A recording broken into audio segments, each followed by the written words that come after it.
শৰতৰ পূৰ্ণিমা চঞ্চলা যমুনা কৃষ্ণই বাঁহী বজাই কৰি মনোতনা ভৰা যমুনাৰ তীৰে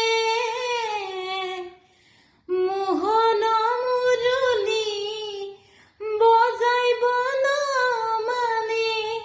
মোহন মুৰলী বজাই বনমালী ৰাধাকে ৰিঙিয়াই মাতে শ্যামকা